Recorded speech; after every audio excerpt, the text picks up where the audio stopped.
Hi guys, and welcome back to my channel. These are the very first wanted posters that I am making, and I've got quite a few in mind.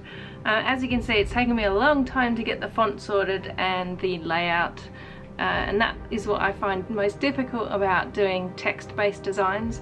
Not only do you have to get the layout of the text to fit, but if you don't settle on a font before that, oh gosh, you can just go through so many iterations.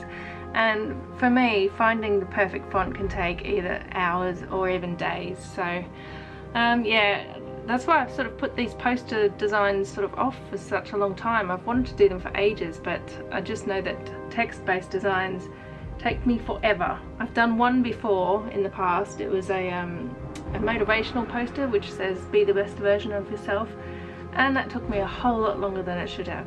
But I'm really happy with how they turned out, and I'm really happy with how these wanted posters are turning out.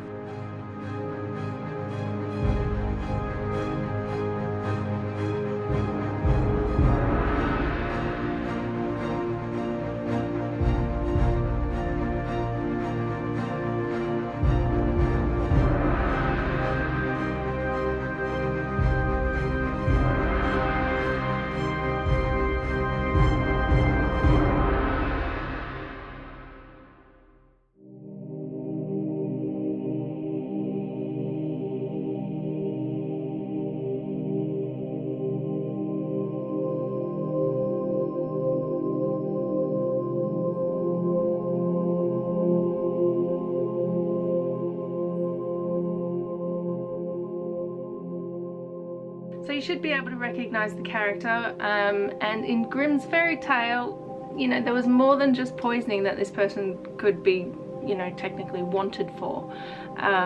Yeah, or it could actually just be attempted murder, but I thought for poisoning and the poison apple, that was like the most recognised element of this. So I just went with that, and I put in the poison apples just to add a little bit of character to the design.